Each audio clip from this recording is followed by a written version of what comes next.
Mai sauraro assalamu alaikum, barkanmu da wannan lokaci kuma barkanmu da kasancewa a cikin wannan fanni namu na taɓa kalashe da ke zuwar muku ta cikin wannan shiri na fina-finan Hausa daga nan Freedom Radio, inda a yau ma mun yi katarin samun wato matashin mawaƙi wanda kai tsaye za ku ji sunansa daga bakinsa, domin Hausa suna cewa waka a bakin mai ita ta fi daɗi. To assalamu alaikum wa rahmatullahi ta'ala wa barakatu. Ina muku sallama irin ta addinin musulunci. Kamar da yadda kuka sani, sunana Tanimu Lurwan, amma an fi kirana da T-Boy mai zamani. To T-Boy mai zamani, barkanka da zuwa wannan fili. Yauwa, barka dai. To kamar yadda al'adar shirin take, mukan tattauna da mawaƙi, musamman ma mu ji ɗan takaitaccen tarihinsa na waƙarsa. Kamar wani lokaci aka fara wato tsinduma cikin harkar waƙoƙi?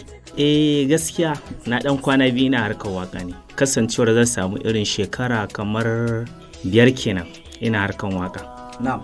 Me ya ja hankalinka har ka shiga wato harkar waƙoƙi haka? Gaskiya ba komai bane bai ja hankalina na shiga harkar waka ba, saboda ni a rayuwata ina matukar son mawaki. Duk mutumin da zaka ga yana waka to ba komai bane bai sa, kawai Allah ne ya zabe shi, kuma banda haka baiwa ce, dan saboda an ce jahili baya waka ko? Da kace kana sha'awar waka, sai nake son na tambaye ka in ce to shin mawakan namu na zamani ne suka ja hankalinka, koko irin mawakan mu na dauri irin su Dr. Mamman Shata, su Dan Koiro da su Sani Sabulo, koko irin su Inuwa, su SADI da Sharifai, ko su Nazifa Asnanik da su Naziru Sarkin waka, su ne suka ja hankalinka? Gaskiya ne.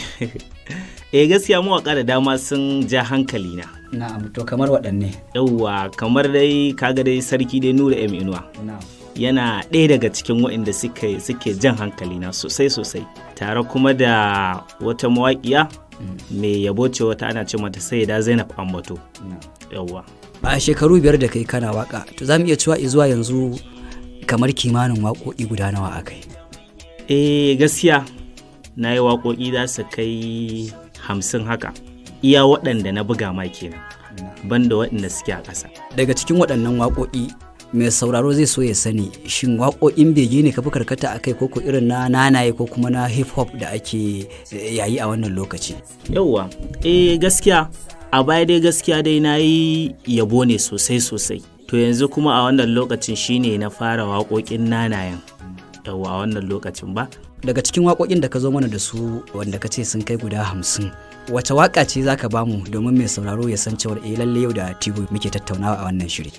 To gaskiya suna da yawa waƙoƙin, kamar wace iriya kenan, ta yabo ko kuma ta soyayya ko kuma ta siyasa ko ta aure? Na'am, kowace ma dai wadda dai ta shahara wadda ana ji za a san T-Boy ne. Gaskiya ne da akwai ta. To ita ce ta yabo ce wadda nake cewa faɗin annabi yayi, yaban annabi yayi, shugaba na zo gunka ni ka karɓi yabona. Za mu je mu ji wannan waka ta yaban fiyayyen halitta annabi Muhammad sallallahu alaihi wasallam. Idan muka dawo kuma sai mu dora daga inda muka tsaya. Faɗin annabi yayi, yaban annabi yayi, shugaba na zo gunka ni ka karɓi yabona. Faɗin annabi yayi, yaban annabi yayi, shugaba na zo gunka ni ka karɓi yabona.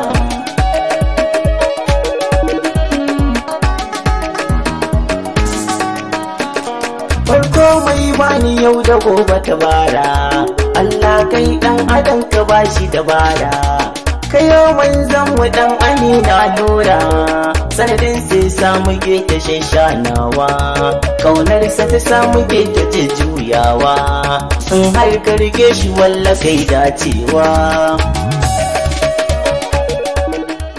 To maraban mu, barkanmu da dawowa daga jin wannan waka ta yaban manzo Allah sallallahu alaihi wasallam. To za mu so mu san me ya ja hankalinka wato har kai wannan waka ta yaban annabi?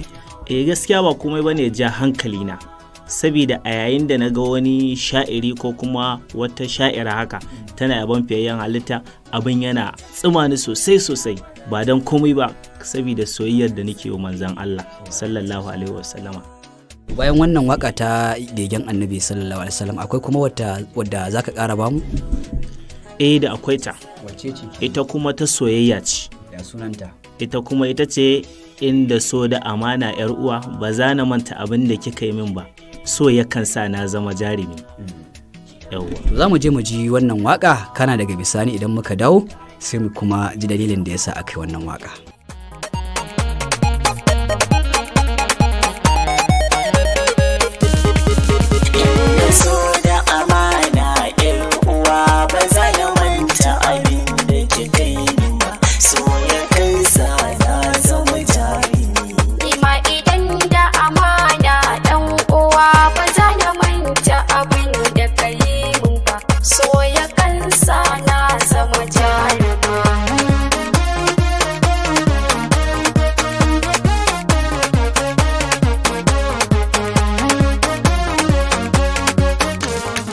To barkanmu da dawowa ga wannan waka ta soyayya, shin wata budurwarka kai wa wakar koko haka dan kawai dai ka zauna ka ce bara ka rubuta wakar soyayya?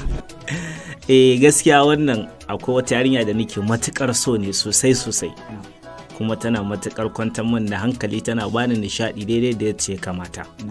Shine yasa nayi wannan wakar inda so da amana ba za na manta abin da kika yi min ba. To bayan wannan waka kana yin wasu waƙoƙi haka kamar irin na birthday haka na soyayya da na siyasa da na kuma waƙoƙin sarauta da sauransu? Gaskiya ina yin waƙar birthday kuma ina yin waƙar siyasa, ina yin ta soyayya kuma ina yin talla haka ta shaguna haka yawwa. To idan mutum ya ji wannan shiri da muka yi kuma ya ji yana son ya baka waka kai masa ko ta birthday ko ta aure ko ta suna ko ta wani abun nan, menene adireshin ka inda zai zo sani? Gaskiya ni ba wani boyayye bane ba. Za kuma iya sani inda nake ba wani waje bane boyayye. Za kuma iya kira na ta number waya na. Yawwa lambar waya ita ce 09044583183. Yawwa ita ce 09044583183. Wannan ita ce lambar waya wadda kowane time inda aka kira wani zan daga. Muna godiya T-Boy da wannan wato bakunci da ka zo mana, kuma duka a nan wannan fanni namu na taɓa kalashi ya zo ƙarshe, sai kuma a mako mai zuwa insha Allah za ku ji mu ɗauke da wani fasihin mawaƙin matashi.